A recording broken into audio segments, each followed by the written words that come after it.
Okay. एक एक बेटे को देखा पिता ने, इतने बड़े लंबे लंबे बाल।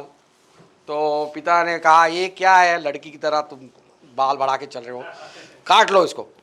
तो वो लड़के ने कहा नहीं, आपको नहीं मालूम, यीशु के लंबे बाल थे, तो मैं भी ऐसे ही कर रहा हूँ। तो ओके। तो फिर बाद में वो बेटा बोला मेरे को ज़रा पैसा देने को, मेरे को टैक्सी से जाना है। टैक्सी क्यों, यीशु तो सब जगह पे चल के जाते थे, तुम भी चलो, तुम भी चलो। ऐसा होता है। एक बच्चे को स्कूल में पूछा गया है तुम्हारा हीरो कौन है। ओके, उसने टीचर ने पूछा था तुम्हारा हीरो कौन है। कुछ बच्चों ने लिखा कि मेरा हीरो सचिन तेंदुलकर, किसी ने बोला MS धोनी है, किसी ने बोला शाहरुख खान, किसी ने कहा नहीं नहीं नहीं मेरा तो है वो जो थॉर है, सुपर हीरो है, सुपरमैन, वो वैसा है। लेकिन एक छोटे बच्चे ने लिखा मेरा हीरो मेरे दादाजी है। तो टीचर ने पूछा बेटा तेरे दादाजी क्या सेना में थे या कुछ वो बड़े बड़े एथलीट है, उसने कुछ किया है, बड़ा कुछ काम किया है, ऐसा कुछ है।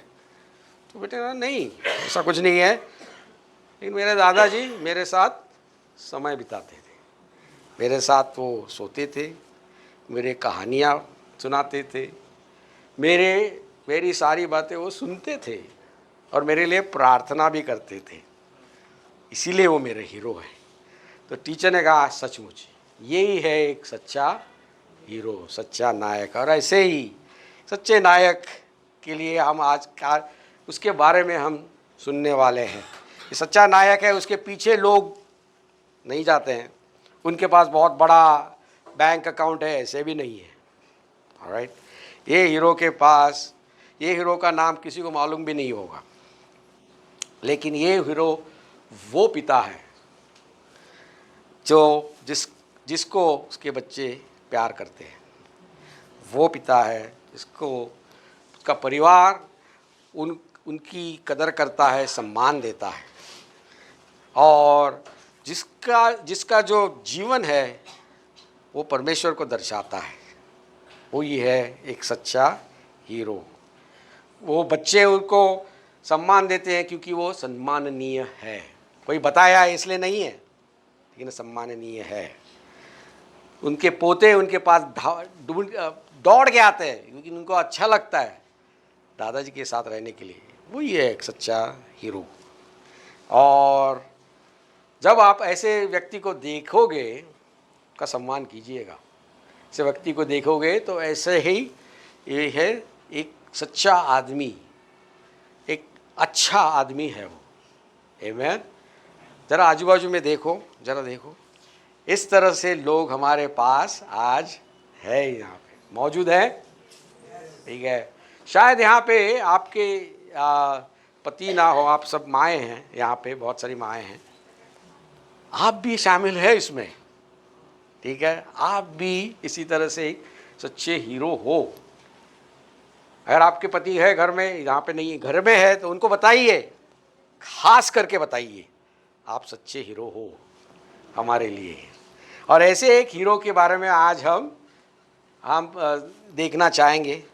और क्या है उसकी गुण। ये हीरो का नाम है, इस व्यक्ति का नाम है याईर, और ये मरकुस 5 में हम उसके बारे में पढ़ते हैं। ठीक है, वो कोई एक कुछ सुपर हीरो ऐसा था नहीं, उसके पास चमत्कार करने वाला चीज़ नहीं था कुछ उसके पास, लेकिन एक चीज़ उसके पास थी कि जब उसकी बेटी को ज़रूरत थी उसको, तब वो उसकी मदद किया है। सब छोड़ के उसने सिर्फ अपनी बेटी का ख्याल रखा, और उसीलिए ये एक सच्चा हीरो है। और वो कैसे दिखता है, उसके गुण क्या है, वो आज हम देखने जा रहे हैं। सच्चा हीरो इस तरह से होता है जो अपने परिवार को यीशु के पास ले आए। आमीन। सच्चा नायक, एक अच्छा आदमी, एक अच्छा पिता वो होगा जो अपने परिवार को यीशु के पास ले आए। आइए पढ़ते हैं मरकुस 5, 21 से 23 आपके 43 आपके सामने है। यहाँ पे 2 कहानियाँ हैं, लेकिन थोड़ा मुझे समय दीजिए। आप ये कहानी बहुत अच्छी है, आपने सुनी भी होगी, पढ़ी भी होगी। मेरे साथ में पढ़ेंगे अभी, ठीक है। यीशु जब फिर उस पार गया, उस तीर से इस पार आ गया है, तो उसके चारों तरफ एक बड़ी भीड़ जमा हो गई। वह झील के किनारे था। तभी यहूदी आराधना का एक अधिकारी, मार्क कीजिए, ध्यान दीजिए, अधिकारी जिसका नाम याईर था, वहाँ आया। और जब उसने यीशु को देखा तो वह उसके पैरों पर गिरकर आग्रह के साथ विनती करते हुए बोला, मेरी नन्ही सी बच्ची मरने को पड़ी है। मेरी विनती है कि तू मेरे साथ चल और अपना हाथ उसके सिर पर रख, जिससे वह अच्छी होकर जीवित रहे।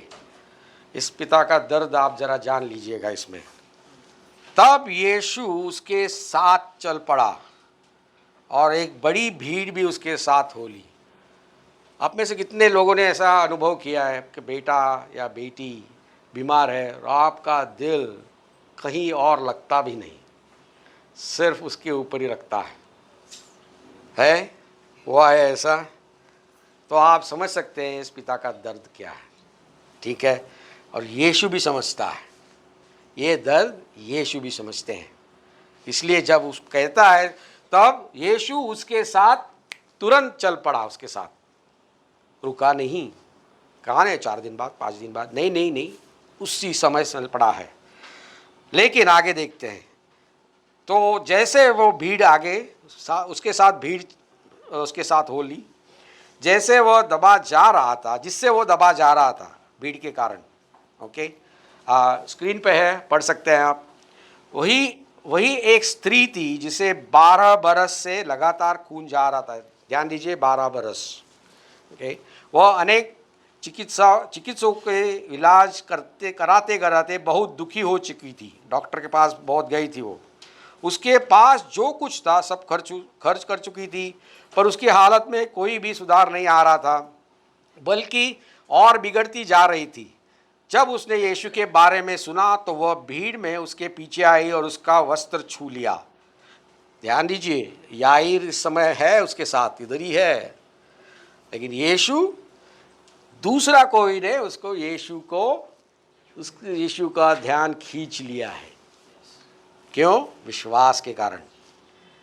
यदि मैं तनिक भी इसका वस्त्र छू पाऊं तो ठीक हो जाऊंगी। और फिर जहां से खून जा रहा था वो स्रोत तुरंत ही सूख गया। उसे अपने शरीर में ऐसी अनुभूति हुई जैसे उसका रोग अच्छा हो गया हो। इस स्त्री के बारे में 12 साल, ध्यान, ये 12 साल से पीड़ित है वो, कुछ नहीं हुआ है, कोई उसकी मदद नहीं कर सकता है सिवाय यीशु के। और वो उसका विश्वास उसने छू लिया और वो ठीक हो गई। ये सब हो रहा है। और याईर उस समय की दिल की हालत आप जान लीजिए, मेरी बेटी वहाँ मरने को पड़ी है, कब चलोगे आप? फिर भी वो है वहाँ पे। तो यीशु ने कहा, मेरे वस्त्र किसने छुए? तब उसके शिष्यों ने उसे कहा, तू देख रहा है भीड़ तुझे चारों तरफ से जमाए जा रही और तू पूछता है मुझे किसने छुआ? किंतु वह चारों तरफ देखता ही रहा कि ऐसे किसने किया। फिर वह स्त्री यह जानते हुए कि उसको क्या हुआ है, भय से कांपते हुए सामने आई, उसके चरणों में गिरकर सब सच कह डाला। फिर यीशु ने उसे कहा, बेटी, तेरे विश्वास ने तुझे बचाया है, चैन से जा और अपनी बीमारी से बची रह। वह अभी बोल ही रहा था कि यहूदी आराधनालय के अधिकारी के घर से कुछ लोग आए, याईर के घर से लोग आए इसी समय, और बोले उसे, तेरी बेटी मर गई। इस सबसे दर्दनाक कोई ऐसी वार्ता हो तो ये है कि अपनी बेटी या बेटे के बारे में ऐसे कभी सुनाया जाए, तेरी बेटी मर गई, तू अब गुरु को नाहक कष्ट क्यों देता है? किंतु यीशु ने, उन्होंने जो कहा था सुना। ध्यान लीजिए, लोग कुछ भी कहे उसके बारे में, यीशु सुनता है और आपके साथ में है वो। और उसने कहा अधिकारी से, डर मत, बस विश्वास कर। और आज कुछ लोगों के लिए है, खास पिताओं के लिए है, माताओं के लिए है, डर मत, विश्वास कर, डर मत, लोग कुछ भी कहे, डर मत, विश्वास कर। आमीन। फिर वह सबको छोड़ केवल पतरस, याकूब और याकूब के भाई यूहन्ना, 3 लोगों को, 3 उनके जो चेले उनको साथ लेकर यहूदी आराधनालय के अधिकारी याईर के घर गया। उसने देखा कि वहाँ खलबली मची है, लोग ऊंचे स्वर में रोते हुए विलाप कर रहे हैं। वह भीतर गया और उनसे बोला, यह रोना बिलखना क्यों है? बच्ची मरी नहीं है, वह सो रही है। यह है परमेश्वर का शब्द। बच्ची मरी नहीं है, वो सो रही है। कोई भी कहे ऐसा हो गया है, लेकिन परमेश्वर का शब्द कहता है ये है। किसके ऊपर आप ध्यान दोगे? आप लोग जो कहते हैं उसके ऊपर ध्यान दोगे, या परमेश्वर का शब्द जो कहता है उसके ऊपर ध्यान दोगे? ओके, यीशु ने कहा वैसे, और बाकी कह रहे उन्होंने उसकी हंसी उड़ाई, जो लोग वहां पे थे हंसी उड़ाई। फिर उसने सब लोगों को बाहर भेज दिया और बच्ची के पिता, माता और जो उसके साथ थे, केवल उन्हें साथ रखा। अविश्वास है, आप परमेश्वर के वचन के ऊपर हंस रहे हैं तो आपको अद्भुत कार्य दिखाई नहीं देगा। आपको प्रभु ने, ऐसे इन लोगों ने, यीशु ने इनको बाहर हटा दिया है, आपको नहीं देखने वाला है। आप इस देखने के जायज़ नहीं हो, योग्य नहीं कि मैं जो कर रहा हूं आप देख सको। तुम में विश्वास नहीं है मेरे शब्दों के ऊपर। तो फिर उसने बच्ची का हाथ पकड़ा। अभी उस समय है, माता, पिता और उसके 3 चेले, उन्हें साथ रखा। उसने बच्ची का हाथ पकड़ा और कहा, तलीता कुमी, अर्थात छोटी बच्ची, मैं तुझसे कहता हूं खड़ी हो जा। फिर क्या हुआ? फिर क्या हुआ? मरी हुई बेटी जिंदा हो गई, तत्काल खड़ी हो गई और इधर उधर चरने फिरने लगी। मरी हुई, खल्लास हो गई हुई कोई भी परिस्थिति परमेश्वर के लिए कुछ भी असंभव नहीं है। आमीन। उसका शब्द आया, खड़ी हो जाओ, और वो खड़ी हो गई है। उतना ही नहीं, चलने फिरने भी लगी है। आमीन। का मतलब उसमें परमेश्वर के शब्द में इतना सामर्थ्य है कि जो मुर्दा है, जो परिस्थिति हो, आदमी हो जिसमें कुछ जान नहीं, जान डाल सकता है। एक नई जान आ सकती है। चाहिए आपको आज एक नई जान आपके जीवन में? चाहिए, मुझे चाहिए एक नई जान। राइट, जिंदगी सूखी पड़ी है, मुझे जान चाहिए। आपके लिए है परमेश्वर का वचन, ले लो, आओ मेरे पास, मैं तुम्हारे अंदर एक जान डालूंगा नहीं। आमीन, आमीन। प्रभु, हम धन्यवाद देते हैं इसके वचन के लिए। हम तैयार हैं परमेश्वर आपकी आवाज़ सुनने के लिए। आज इस तरह से याईर ने जैसा किया है, हमें बताइए प्रभु। यहाँ जो पिता है उनके ऊपर, माताएं हैं उनके ऊपर आपका आशीर्वाद अभिषेक रहे आज, यीशु के नाम में। आमीन। तो याईर ने पहली चीज़ ये की कि उसने ये ऐसा पिता है जो जानता है कि मेरी बेटी परमेश्वर ने दी हुई एक वरदान, भेंट है, कोई बोझ नहीं। ओके, आजकल बेटी, आज कोई किसने बेटी पराया धन ऐसा सुनते हैं हम लोग इधर, है ना? बेटा हो तो बुढ़ापे की लाठी। वो लाठी का कभी छोटा बनता है, समझ में नहीं आता है। लेकिन बेटी पराया धन, हाँ बराबर है, बोझ नहीं है। ये बेटी उसके लिए एक परमेश्वर की दी हुई देन है। और इसीलिए ये जो यहाँ पे लिखा है कि याईर वो आया और यीशु को देखा, उसके खुद आके उसके यीशु के सामने वो पैरों पर गिरा है। ये साधारण आदमी नहीं है, ये एक उधर का बहुत बड़ा अधिकारी है आराधनालय का। उस शहर में उसका नाम है, उस जगह पे लोग जानते हैं, वो यहूदी लोगों के सबसे बड़े, इस तरह से वो उसका क्या कहें कि लोग उसको देखते हैं और उसका नाम लिया जाता है। वो जो भी किया करता है, उसका जो परिणाम और उसके जो प्रभाव है सारे शहर में दिखाई देता है। और उस समय में ये आदमी जो है, उसने क्या किया, ये बहुत बिजी आदमी हो सकता है, उसका काम होता है सारे आराधनालय को देखना, कोई नया आए तो उसकी स्वागत करना, बहुत कुछ काम होता है उसके पास। लेकिन आज दूसरा कोई काम बड़ा नहीं है, एक ही एक उसका उद्देश्य, उसने प्राथमिकता जो दी है, अहमियत दी है, तो बस एक, मेरी बेटी। उसने दूसरे किसी को नहीं भेजा, अपने सेवक को नहीं भेजा, और अपने जो ये हो गए बीबी, उसको नहीं भेजा, तुम जाओ यीशु के पास। लेकिन वो खुद आया है उसके पास दौड़ते हुए। अधिकारी ज़रूर हो, लेकिन उससे पहले उसने ये दिखाया कि वो एक पिता है।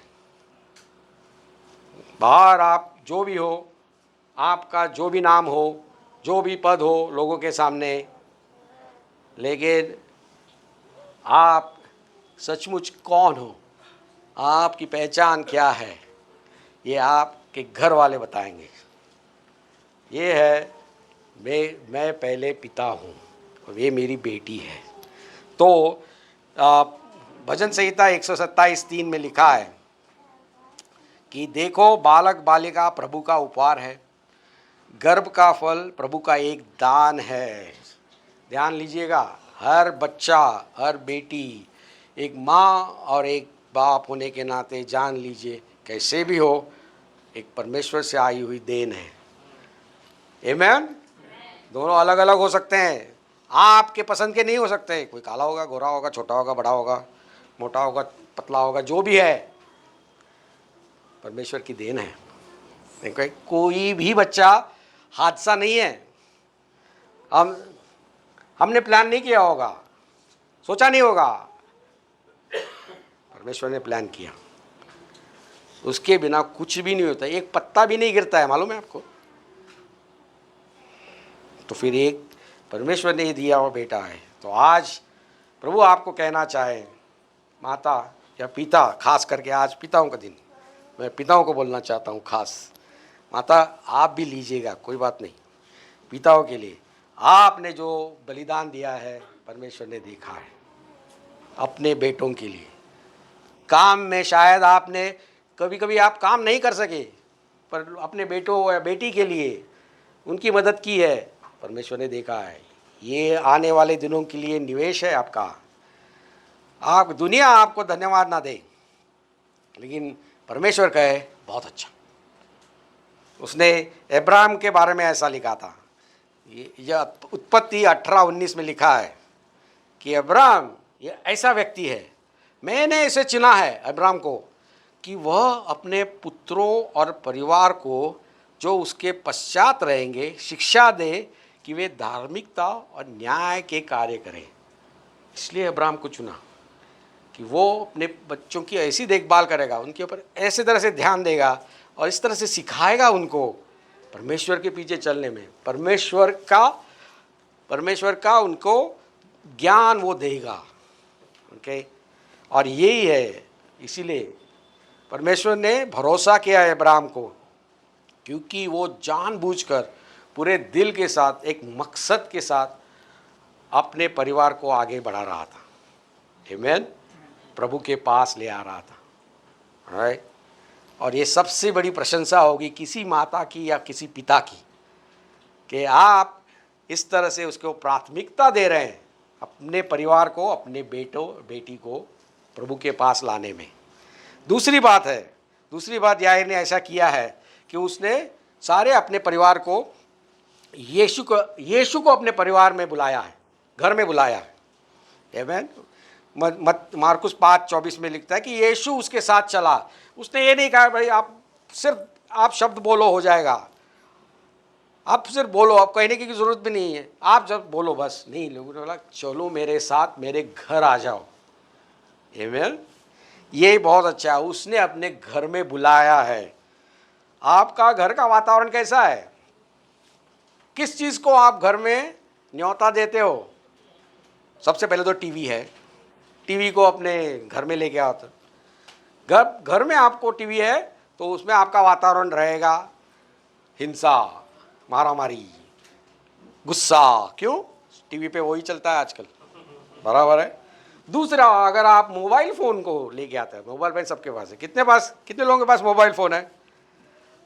रहता है, लेकिन आप मोबाइल फ़ोन को उसमें घर में इस्तेमाल कर रहे हैं, मोबाइल फ़ोन तो क्या हो रहा है? सिर्फ वातावरण ऐसा रहेगा, मैं और मेरा मोबाइल, और कोई नहीं, ऐसा होगा। लेकिन अगर आप यीशु को अपने घर में बुलाते हैं जिस तरह से याईर ने किया, तो आपका वातावरण बदलेगा, घर का माहौल बदलेगा, शांति का माहौल होगा। और किस तरह से?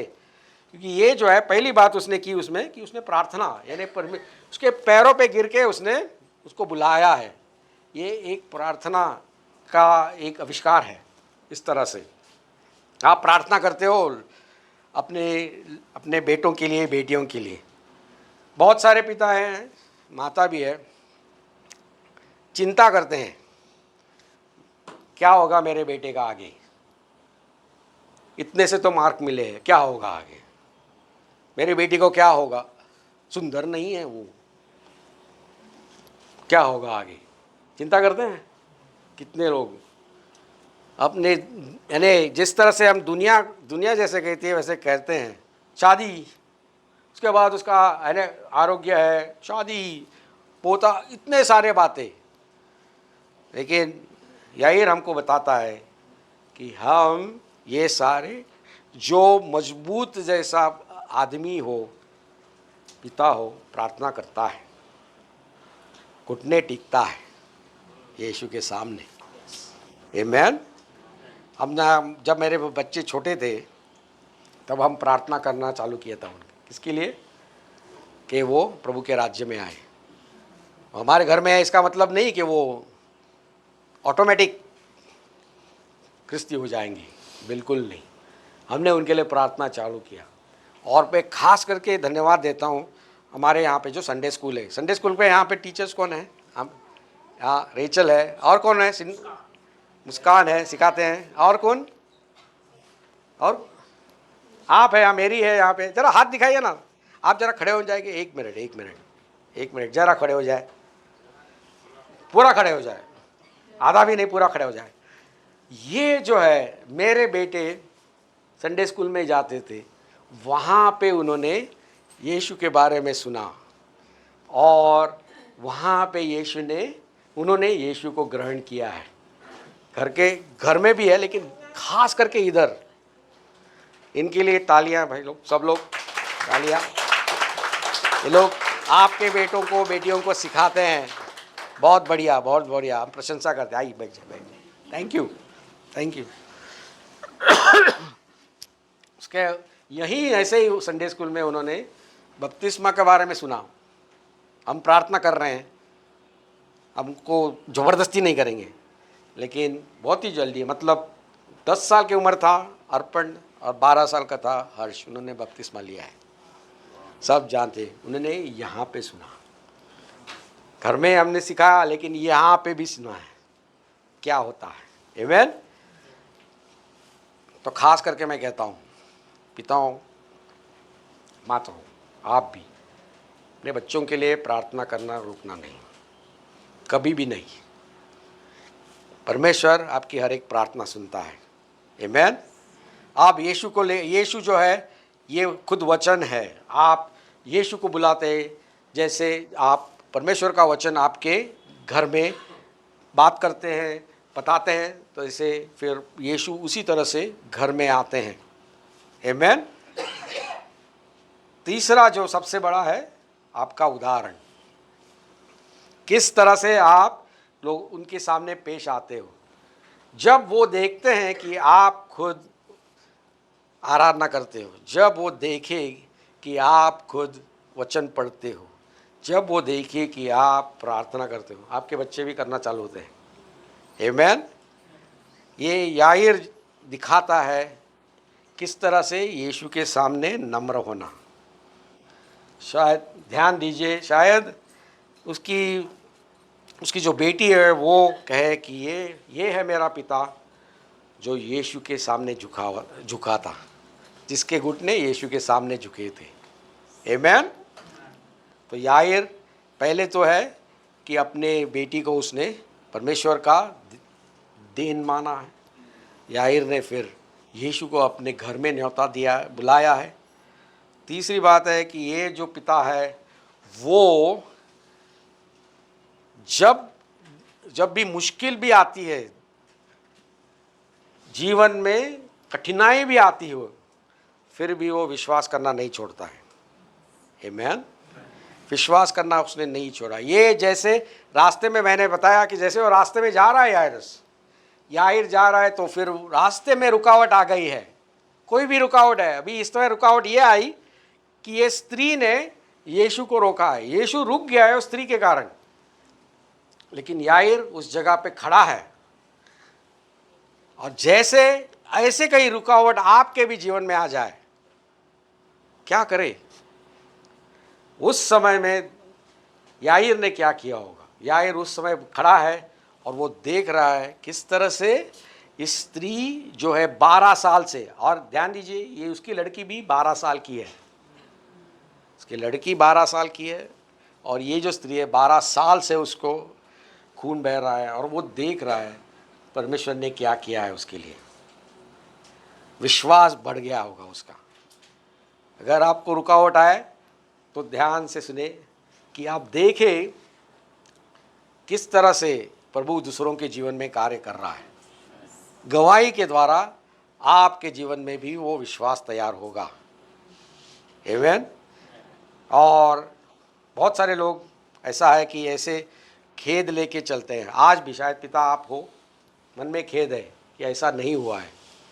ओके, आप चिंतित है अपने बेटों के द्वारा, लेकिन फिर भी जैसे यीशु ने याईर को कहा, जैसे मैंने पहले भी बताया आपको, यीशु आज आपको भी कह रहा है, डर मत, विश्वास रख।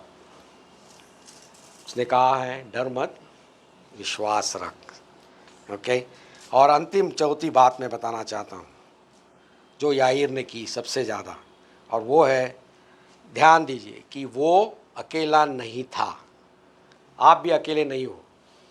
यीशु ने आगे लिखा है कि मार्कुस 5:40 उसने उसके तीन चेलों को लिया, और फिर याईर की पत्नी उनको भी लिया, और फिर वो अपने उसके बेटी के सामने खड़ा है। पिता कभी भी अकेला नहीं होगा, आपके साथ में माँ भी है। आप यहाँ पे माँ है, आपके साथ में पिता है। अगर आपका पति ना हो साथ में, स्वर्गीय पिता है, अपना पिता परमेश्वर पिता आपके साथ में है। आमीन। और उतना ही नहीं, जैसे इसके साथ में चेले थे, इसके साथ साथ याद रखें कि आपके साथ में हम सब हैं। आप अकेले नहीं हो। आमीन। आपके साथ में सारे लोग यहाँ पे परमेश्वर का परिवार है। हर पिता को ज़रूरत होती है, हर पिता को ज़रूरत होती है उसके साथ में कोई खड़ा रहे। हर माँ को ज़रूरत होती है उसके साथ में कोई खड़ा रहे। हम है तुम्हारे साथ में। ये बाजू वाले है, बाजू वाले से करो, हम तुम्हारे साथ में हैं। आमीन। साथ में है हम लोग, हम तुम्हारे साथ में है। आमीन। और फिर उसका इनाम, इसीलिए उस याईर का इनाम तो ये था कि वो लड़की जिंदा हो गई है। और ये हुआ क्योंकि उसने उस बेटी को, अपने बेटी को यीशु के पास लेके आया है वो, और यीशु को अपने घर में लेके आया है। आमीन। अंत में एक स्टोरी बताऊं मैं। ऐसे एक पिता का मृत्यु हो गया, तो उसका बेटा उसके पास जो सामान था उसमें देख रहा था, तो इसका पिता के उसके पास ज़्यादा धन नहीं था, कुछ गरीबी था, उसके पास बैंक अकाउंट भी नहीं था, उसके पास कोई ज़्यादा संपत्ति नहीं थी, कुछ भी नहीं था उसके पास। तो बेटा निराश हो गया एक्चुअली, अरे मेरे पिता के पास कुछ नहीं है। लेकिन वहाँ पे उसने देखा कि उसके साथ पास एक वहाँ पे उसका खुद का बाइबल था पिता का, जो बहुत उसका इस्तेमाल किया गया था। तो उसने खोलना चालू किया बेटे ने, और वहाँ पे लिखा था, और वहाँ पे बाइबल के पन्नों पे कुछ कुछ लिखा था। भजन 91 के यहाँ पे लिखा था कि आज मेरा बेटा बीमार था तो मैंने उसके लिए प्रार्थना किया। नीति वचन 3 के यहाँ पे हाथ से लिखा था, आज मेरी बेटी कॉलेज गई, उसके लिए मैं प्रार्थना किया। फिलिपियो 4 के वहाँ पे लिखा था, मैंने हमारी जो आर्थिक स्थिति है उसके लिए प्रार्थना किया है। और ऐसे पन्नों के पीछे पन्ने बाइबल के पन्नों पे लिखा हुआ था कि पिता ने कब कब उसके लिए प्रार्थना किया, अलग अलग नाम, अलग अलग दिन। और तब जब उसने पता चला कि उसको मालूम नहीं था, लेकिन उसके पिता ने उसको हर बार परमेश्वर के सामने वो लेके आया था, कितने बार प्रार्थना किया था। तो उसने कहा कि मुझे लगा कि परमेश्वर, ये मेरे पिता ने कुछ छोड़ा नहीं, लेकिन सचमुच तो उसने सबसे ज़्यादा कीमती चीज़ मेरे लिए छोड़ी है, और वो है एक विश्वास की विरासत जो मेरे पास है। आमीन।